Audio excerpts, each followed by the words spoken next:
Mi nombre es Francisco Morales, y a mis 73 años nunca pensé que mi propia historia, mi propia herencia, tendría que esconderla de mis propios hijos.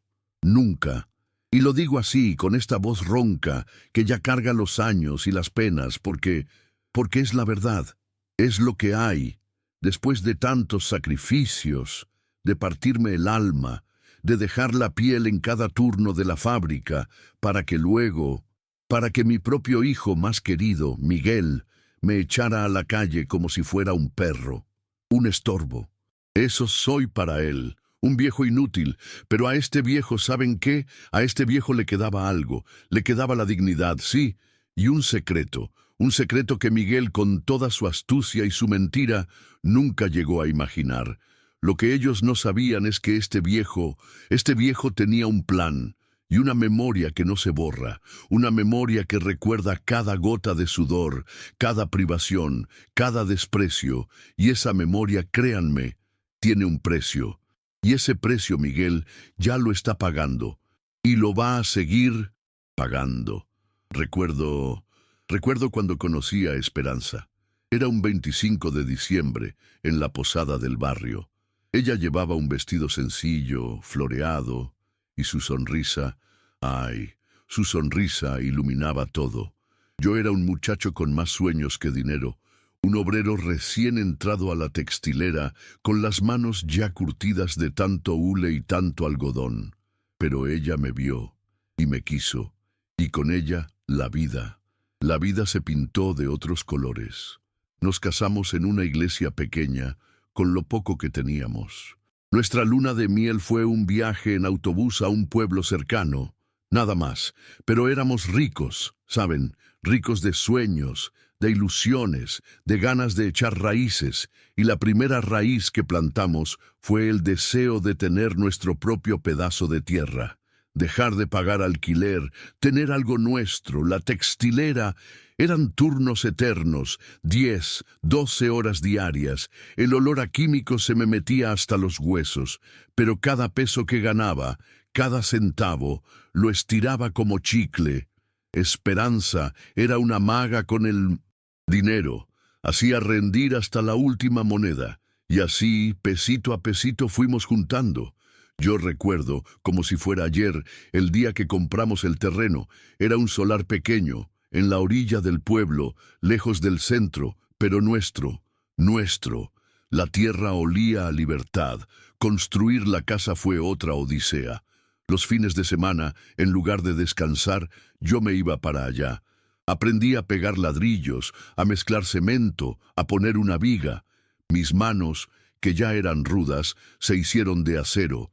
Esperanza me llevaba agua fresca, un taco, y me daba ánimos. Ánimo, mi viejo, decía, pronto estaremos bajo nuestro propio techo. Y cuando los niños fueron llegando, uno tras otro, Ana, la mayor, tan seria y responsable, luego Carlos, con su risa contagiosa, después Patricia, la más sensible, la que siempre estaba atenta a las flores, y al final, el pequeño, el consentido, Miguel, mi último hijo, el que me robó el aliento desde el primer día. Por ellos, ¿saben? Por ellos, los sacrificios ya no eran sacrificios, eran la razón de vivir. Recuerdo una vez que Miguel, que era un niño inquieto, se encaprichó con una bicicleta roja, de esas con llantas anchas y una canastilla adelante. Era cara, muy cara para nosotros en ese momento, pero él la miraba en el escaparate de la ferretería y sus ojitos brillaban. Esperanza me dijo, «Francisco, no podemos». Pero yo ya me había hecho a la idea. Por un mes, ¿saben lo que hice? Dejé de almorzar en la fábrica. Me llevaba unos cuantos frijoles en un pedazo de tortilla, y lo poco que me daban para el almuerzo lo guardaba. Y vendí mi único reloj bueno, uno que me había regalado mi padre. Era de plata, muy bonito. Lo vendí, sí. Me dolió en el alma, pero ver la cara de Miguel cuando le entregué esa bicicleta roja, esa cara valía más que cualquier reloj de plata. Su sonrisa, esa fue mi ganancia. verlo pedalear y gritar de alegría por el barrio. Ah, ese era mi tesoro. Para Ana, que era la más aplicada, los libros eran su pasión. Quería estudiar para ser maestra. Recuerdo que necesitaba unos libros de texto que eran carísimos. Ediciones especiales, me dijo. Yo trabajaba doble turno. A veces, cuando terminaba la noche, me iba a descargar camiones en la central de abastos. Mis hombros me dolían tanto que no podía ni dormir, pero Ana sacaba buenas notas. Me traía sus calificaciones con tanto orgullo. Y yo, viéndola sentada bajo la luz tenue de la bombilla, leyendo con tanto ahínco, sabía que valía la pena. Esos libros eran el futuro de mi hija. Vendí unas herramientas, unas que usaba para arreglar cosas en la casa, porque eran para un oficio que yo ya no iba a practicar. ¿Para qué? Mis manos estaban destinadas a las máquinas de la textilera. Carlos, él era más de deporte. Quería jugar fútbol. Necesitaba unos zapatos especiales, de esos con tachones. Yo no entendía mucho de eso, pero él me los mostraba en una revista y sus ojos se le iluminaban. Me acuerdo que llovió toda una temporada y las cosechas de algunos compadres se perdieron. Yo les ayudé a levantar lo poco que les quedó, sin cobrarles, solo por la amistad. Pero uno de ellos, en agradecimiento, me dio un borrego. Yo no sabía qué hacer con un borrego. Lo cuidé por unos meses y luego lo vendí en el mercado. Con ese dinero le compré a Carlos sus zapatos de fútbol y me fui a verlo jugar, verlo correr por la cancha, tan libre, tan fuerte. Ese era Carlos. Y Patricia era mi niña de las flores, siempre trayéndome alguna ramita, alguna flor del jardín. Ella se enfermó de pequeña, de una tos fuerte que no se le quitaba. Los médicos del pueblo no sabían qué hacer. Tuvimos que llevarla a la capital, a un hospital más grande. Los gastos eran enormes. Vendimos un pequeño solar que teníamos apartado, que habíamos pensado para un futuro. Era nuestra reserva. Pero la salud de mi hija era más importante que cualquier terreno. Ella se recuperó. Y hoy, cuando la veo con su jardín lleno de colores, me acuerdo de esos días. Con los años la casa creció, le pusimos un segundo piso, pintamos las paredes, arreglamos el jardín. Cada mejora era un triunfo. Cada rincón un recuerdo de esperanza y de los niños corriendo, riendo, creciendo. Esa casa no era solo ladrillos y cemento, era nuestra vida, era el sudor de mi frente y la sonrisa de esperanza, era el lugar donde celebramos Navidades, cumpleaños, graduaciones, donde vimos a los nietos nacer, donde Esperanza y yo pasamos los momentos más felices, sentados en el pórtico, viendo el atardecer, cogidos de la mano. Cuando Esperanza se fue, cuando Esperanza se fue, se llevó un pedazo de mi alma. Fue un golpe tan duro. Ella era mi pilar, mi compañera, la que me daba fuerza. La casa se sintió vacía, y yo estaba perdido. Y fue Miguel, el más chico, el que siempre había sido el más apegado a su madre, el que se acercó. Él me consoló, me abrazó, me decía: «Papi, no se preocupe, aquí estamos nosotros. Usted no está solo». Y yo le creí. Claro que le creí. Era mi hijo, mi sangre, y mi corazón roto en ese momento necesitaba creer en algo. Y ahí empezó todo. Ahí empezó la oscuridad. Cuando Esperanza se fue, me quedé como un barco sin brújula. Los días eran grises, las mañanas vacías. Y Miguel, mi Miguel, el más joven, el que siempre había sido el más, ¿cómo decirlo?, el más sensible, el que más dependía de su madre, fue el que se me pegó. «Papi, no se preocupe», me decía una y otra vez. «Aquí estoy yo, para lo que necesite». Sus palabras eran un bálsamo para mi alma hecha pedazos. Yo estaba enfermo, tanto del cuerpo como del espíritu. La tristeza me había bajado las defensas. Me dio una gripe muy fuerte, de esas que lo tiran a uno en la cama por días. Y Miguel, muy solícito, me llevaba calditos, me daba las medicinas. Me hablaba de los trámites que había que hacer por la pensión de mi esposa, por unas cosas del banco. Y un día me trajo unos papeles. Papi, son para que yo pueda ayudarle a administrar sus cuentas, para que no tenga que ir al banco con este frío. Ya ve que está delicado. Es un poder, para que yo le mueva su dinerito, para sus medicinas, para la casa, me dijo. Yo, con la cabeza nublada por la fiebre y el dolor, con la confianza ciega de un padre que cree en su hijo, firmé. Ni leí bien. No, ¿para qué? Era mi Miguel. Él solo quería ayudarme. Al principio todo parecía igual. Miguel seguía en la casa, siempre pendiente. Pero las visitas de mis otros hijos, esas, empezaron a escasear. Ana, la mayor, siempre tan ocupada con sus nietos. Carlos, siempre con su trabajo de transportista. Patricia, con su jardín y sus problemas en el matrimonio. Llamaban, sí, de vez en cuando, pero ya no venían a quedarse. Ya no me traían la comida que tanto me gustaba. Las llamadas se volvieron más cortas, las excusas más largas.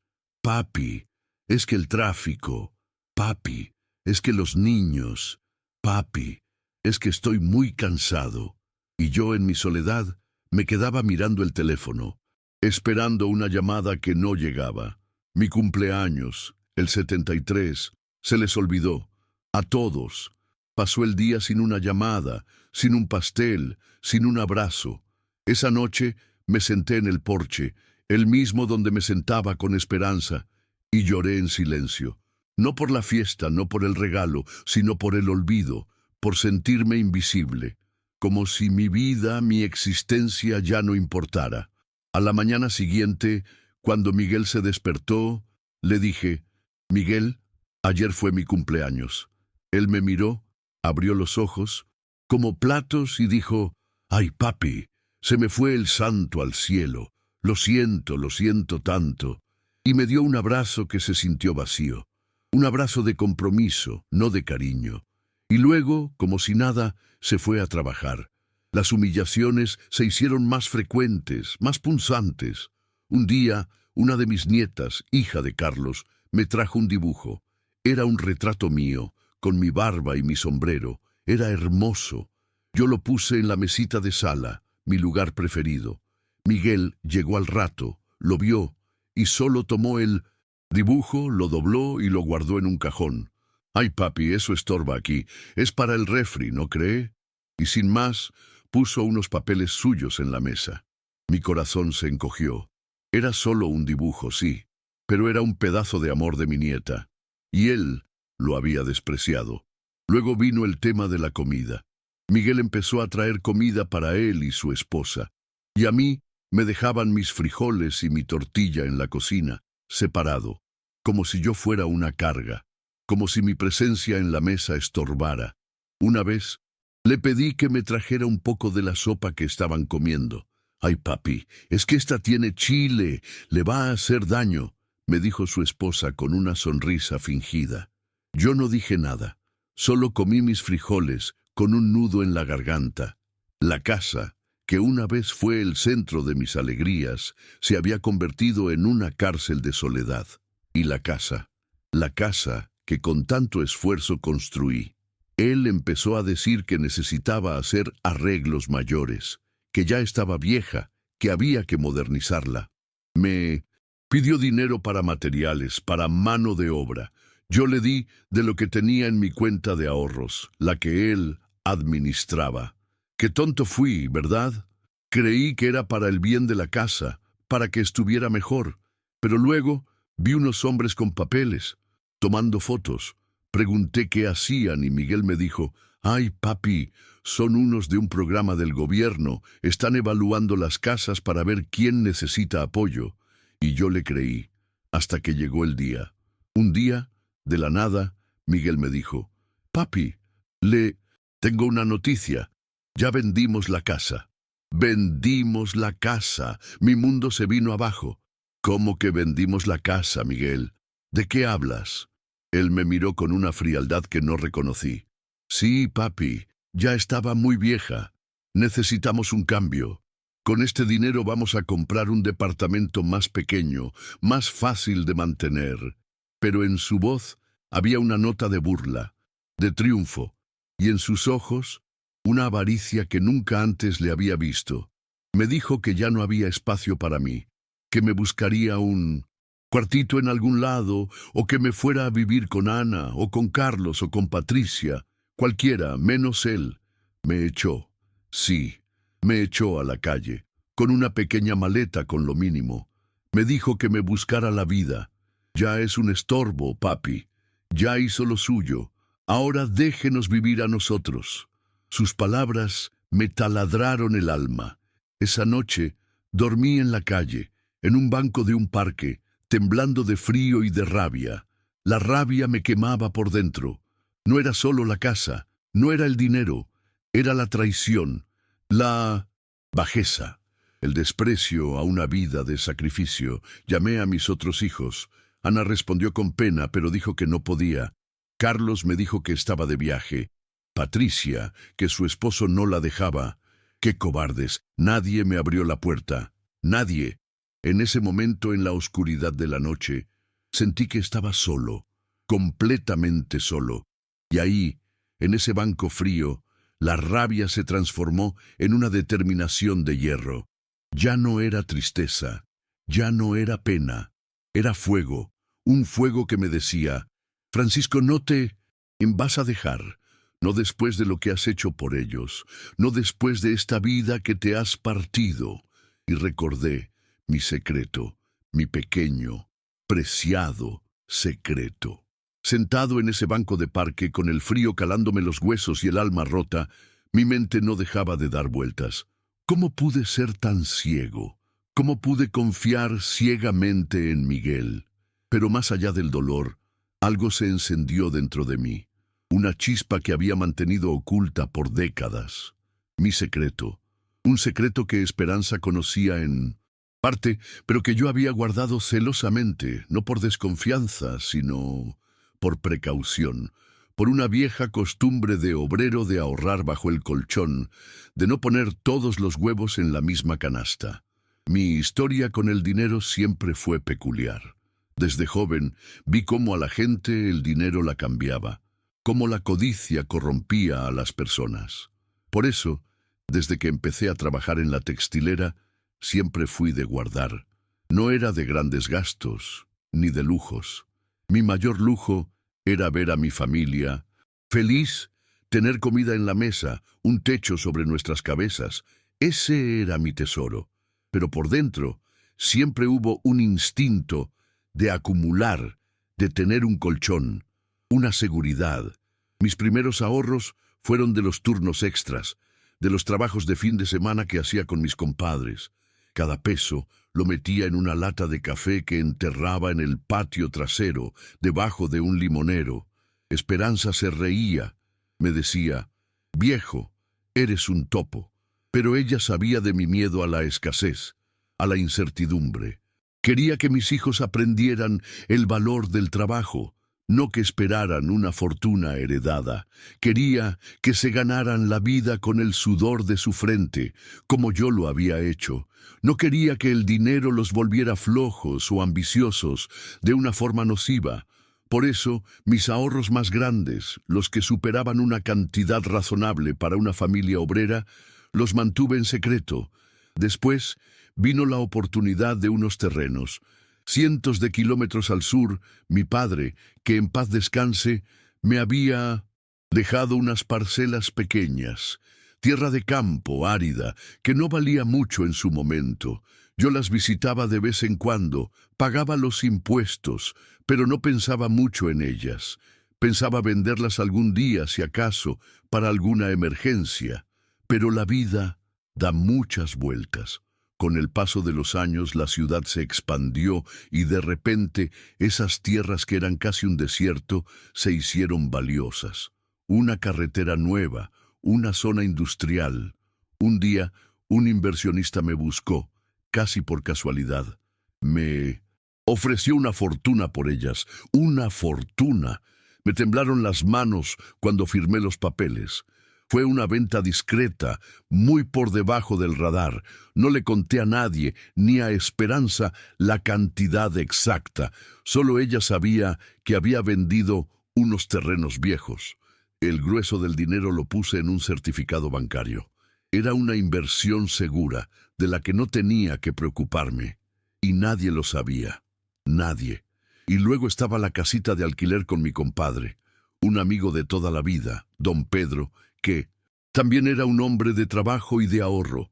Juntos, hace unos 20 años, compramos una casita pequeña, de esas de interés social, en un barrio humilde. La arreglamos entre los dos y la pusimos en alquiler. Los centavos que sacábamos los íbamos guardando, mitad para él, mitad para mí.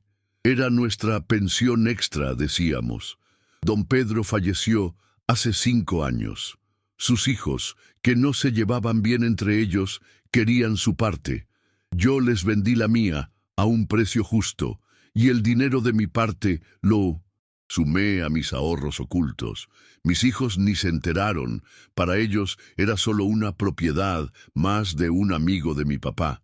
Nunca le prestaron atención, nunca preguntaron. Así, poco a poco, sin que nadie lo sospechara, fui acumulando. No era un avaro, no era por egoísmo, era, lo juro, por una seguridad que siempre sentí que necesitábamos. Nunca se sabe lo que pueda pasar. Quería tener un respaldo para cualquier eventualidad, para una enfermedad grande, para la vejez. Y la vejez me llegó, sí.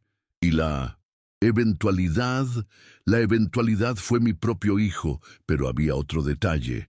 El golpe maestro, la escritura original de la casa, la que Miguel pensó que había vendido y traspasado a su nombre. Cuando compramos ese terreno y construimos, Esperanza y yo fuimos con un abogado de esos que sabían mucho, un hombre mayor y muy sabio. Él nos aconsejó: Don Francisco, póngale una cláusula de usufructo vitalicio a su favor en la escritura. Así, pase lo que pase, mientras usted viva, siempre tendrá derecho a vivir en esa casa. Nadie podrá sacarlo. Yo no sabía mucho de leyes, pero me pareció una buena idea. Un seguro, una protección. Y así lo hicimos. Esa cláusula estaba ahí, clara como el agua, en la escritura original. Miguel, en su prisa, en su ambición, en su ceguera por el dinero fácil, nunca la investigó. Nunca la vio. Se conformó con lo que parecía fácil, la firma de su padre enfermo en un poder notarial fraudulento. Mientras Miguel me echaba a la calle, mientras yo sentía el frío en la piel y el filo de la traición en el alma, mi mente trabajaba. Con cada paso que daba lejos de mi casa, un plan nacía, un plan silencioso y despiadado. Miguel me trataba como a un mendigo, un viejo senil. No sabía que estaba a punto de despertar a un león dormido. No sabía que el estorbo inútil tenía 2 millones de pesos guardados. Y mucho más importante, que tenía la llave legal de esa misma casa que creía haber robado. La rabia me dio la fuerza para levantarme de ese banco. La dignidad ofendida me impulsó a buscar un teléfono público, a llamar a un viejo amigo, un colega de la fábrica que siempre fue honesto y leal. Le conté mi situación, sin muchos detalles, solo que me habían echado de mi casa. Él, sin preguntar, me ofreció un pequeño cuartito que tenía desocupado y me dijo: Francisco, lo que necesites, aquí estamos. Esa noche dormí bajo un techo, con un techo prestado, pero con la cabeza bien alta, y mi mente, clara como nunca, empezó a trazar el camino de la justicia. La justicia de un padre que se cansó de ser humillado, la justicia que Miguel nunca vio venir. El frío de la calle, la soledad, el desprecio de mis propios hijos. Todo eso, en lugar de quebrarme, me endureció. Me hizo ver la realidad de frente. El viejo Francisco que conocían, el que siempre ponía la otra mejilla, ese se había muerto la noche que me dejaron en la calle. Ahora era otro Francisco, uno que había aprendido a golpes que la bondad y el sacrificio sin límites, a veces, eran tomados por debilidad. Me instalé en el cuartito de mi amigo, don Ramón. Era humilde, pero limpio y, sobre todo, tranquilo. La paz me ayudó a pensar con claridad. Le pedí a don Ramón que me consiguiera el número de un buen abogado, uno de esos que no se andan con rodeos, que dicen las cosas como son. Él me recomendó a una abogada joven, la licenciada Elena, hija de un viejo compañero de la fábrica. Me dijo que era brava y justa, y así era. Fui a verla, con mis ropas viejas, mi bastón y la cara marcada por los años y el dolor. Le conté mi historia, desde el matrimonio con Esperanza, los sacrificios, hasta la traición de Miguel y el robo de mi casa. No me guardé nada. Me escuchó con atención, sin interrumpir. Cuando terminé, me miró a los ojos y dijo: «Don Francisco, tenemos un caso fuerte, muy fuerte». Mi corazón dio un brinco. Le entregué todos los papeles que había logrado rescatar. Mi acta de nacimiento, la de Esperanza, algunas facturas viejas y, lo más importante, una copia de la escritura original de la casa que, por gracia divina, había guardado en un viejo baúl, escondido bajo unas cobijas, donde Miguel no pensó en buscar. Justo ahí, en la parte de atrás de la escritura, estaba la clave. La famosa cláusula de usufructo vitalicio. La licenciada Elena sonrió. «Don Francisco, esto es oro. Esto significa que legalmente usted tiene el derecho de vivir en esa casa hasta el día que se muera, pase lo que pase. Miguel podrá haber puesto la casa a su nombre con engaños, pero usted sigue siendo el usufructuario vitalicio, y él, don Francisco, no le puede negar el acceso. Es más, él tiene la obligación legal de permitirle vivir ahí, y si le niega, podemos pedirle que le pague una renta por su propia casa». Sentí un escalofrío. La ironía era tan amarga que casi me hizo reír. Miguel, pagándome renta por la casa que me había robado. Era poesía pura. Le di a la licenciada Elena los detalles de mis ahorros, la venta de los terrenos, lo de la casita de alquiler. Le expliqué que, aunque me había echado, no estaba desvalido. Tenía mis 2 millones de pesos. Eso la sorprendió. «Don Francisco, usted es un hombre muy previsor», me dijo. «Con esta fortuna y su situación actual, podemos hacer muchas cosas. Entre ellas, desheredar legalmente a su hijo Miguel y a quien más usted decida». El plan se puso en marcha. La abogada mandó un requerimiento a Miguel, citándolo a una junta para resolver la situación de la propiedad y el usufructo. Miguel, arrogante como era, pensó que yo estaba pidiendo migajas, que quería una pequeña compensación. Llegó a la oficina de la licenciada Elena con una sonrisa de suficiencia, acompañado de su propia abogada, una mujer joven y prepotente. Entré yo, con don Ramón a mi lado, y la licenciada Elena me había dicho que mantuviera la calma. Miguel me vio, me lanzó una mirada de desprecio. «¡Ay, papi! ¿Ya viene a rogar? Mire que ya no hay nada que hacer. La casa es mía», me dijo con su voz engreída. «Miguel», dijo la licenciada Elena, su voz firme como el acero, «aquí no se viene a rogar, se viene a cumplir la ley. La casa, señor Miguel, tiene una cláusula de usufructo vitalicio a favor de don Francisco Morales. Eso quiere decir que, mientras él viva, tiene derecho a habitarla, y usted, al despojarlo, ha cometido un delito». La sonrisa de Miguel se borró. Su abogada, pálida, empezó a hojear unos papeles. «¡Imposible!», gritó Miguel. «Yo tengo la escritura a mi nombre, yo la compré. Usted la traspasó a su nombre con engaños, señor Miguel, valiéndome de un poder notarial fraudulento obtenido de su padre en un momento de vulnerabilidad. Pero el usufructo vitalicio, ese no se pierde.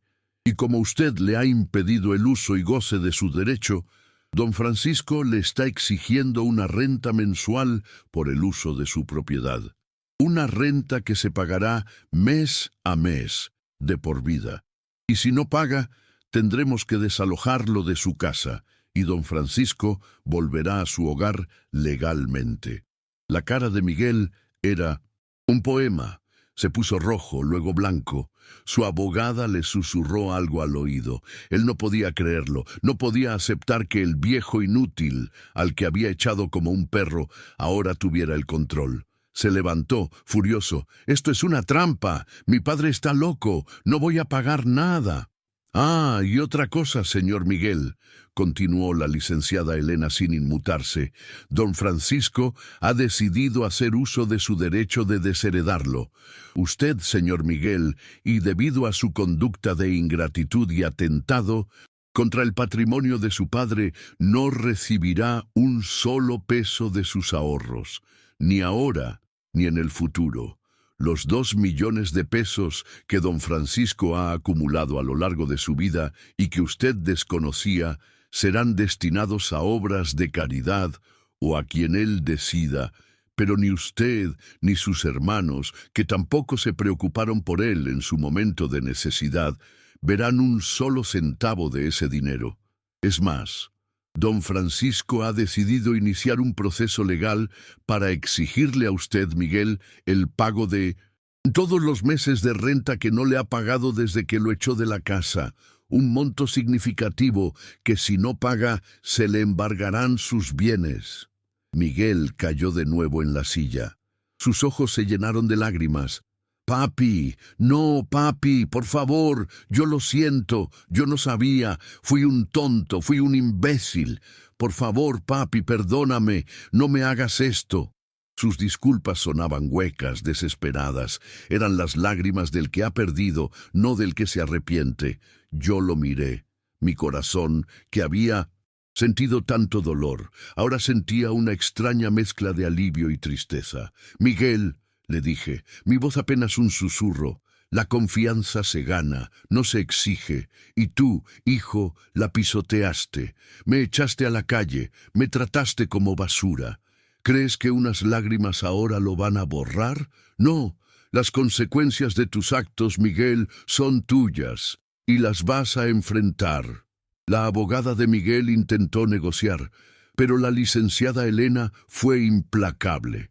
Se acordó la renta mensual, un monto considerable, a pagar cada primer día del mes. Y se inició el proceso de desheredamiento. Miguel salió de esa oficina con la cara desencajada. La abogada le informó a mis otros hijos.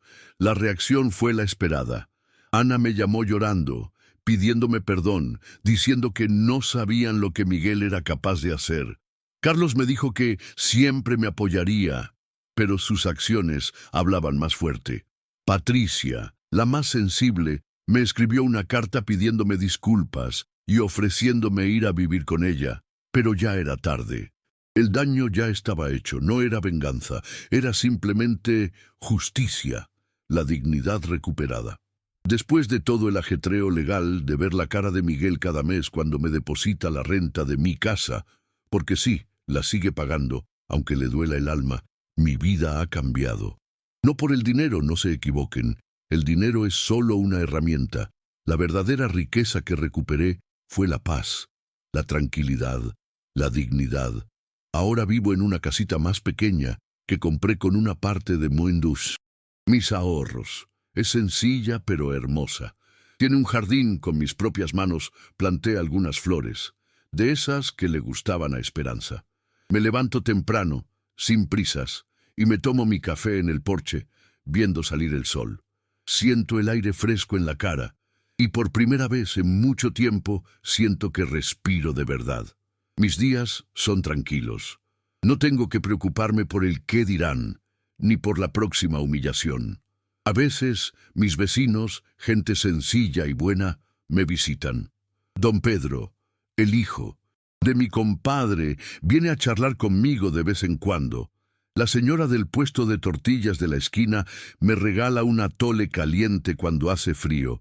Son pequeños gestos, ¿saben? Pero valen más que todo el oro del mundo. Son gestos de humanidad, de cariño sincero. A Miguel lo veo de lejos. A veces me lo encuentro en la tienda y me mira con una mezcla de odio, vergüenza y miedo. Él sigue viviendo en la casa grande, la que fue nuestra, la que ahora tiene que pagar. Es su tormento. La veo por fuera y ya no la siento mía. Ahora es solo una casa más. Mi hogar está aquí, en esta pequeña casita, donde tengo paz, donde nadie me desprecia, donde nadie me echa a la calle. Es curioso, ¿verdad? La casa que construí con tanto amor, ahora es la cárcel de la ambición de mi propio hijo. Y yo, el supuesto desvalido, soy libre. Mis otros hijos, Ana, Carlos, Patricia, a veces me llaman. Sus voces suenan diferentes. Ya no hay esa distancia, ese desinterés total. Pero la verdad es que la brecha que se abrió es muy grande. No sé si algún día se pueda cerrar del todo. Yo no les guardo rencor. Solo estoy distante. Aprendí que el amor verdadero no se pide, se demuestra. Y ellos, en mi hora más oscura, no estuvieron. El dinero que me queda, el grueso de mis 2 millones de pesos, lo estoy administrando con ayuda de la licenciada Elena. Una parte la puse en un fondo para ayudar a jóvenes estudiantes de bajos recursos, de mi barrio, para que no tengan que pasar las penurias que yo pasé. Otra parte la destino a un asilo de ancianos, para que otros viejos como yo no tengan que vivir en la calle. No quiero que ese dinero sea una maldición para nadie. Quiero que haga el bien, que sea un legado de verdad, no de codicia. La vida me enseñó una lección dura pero valiosa. El verdadero legado de un padre no es el dinero ni las propiedades, es la dignidad, los valores, el respeto.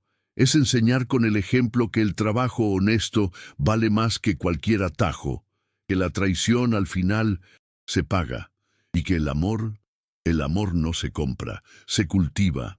Cuando me siento en mi porche, con el sol de la tarde en la cara, me acuerdo de Esperanza y siento que ella me mira, me sonríe, me dice que hice lo correcto, que recuperé mi honor y que, a pesar de todo, la vida sigue. Y sigue siendo hermosa si uno decide vivirla con el corazón en paz. Ahora que ya les conté mi verdad, mi desahogo, quiero preguntarles a ustedes, a los que me escuchan, a los que están ahí, al otro lado de la pantalla. Después de todo lo que viví, de los sacrificios, de las humillaciones, de la traición y de esta justicia que me cobré, dime, ¿qué habrías hecho tú en mi lugar? Y cuéntame también, ¿desde qué ciudad me estás escuchando?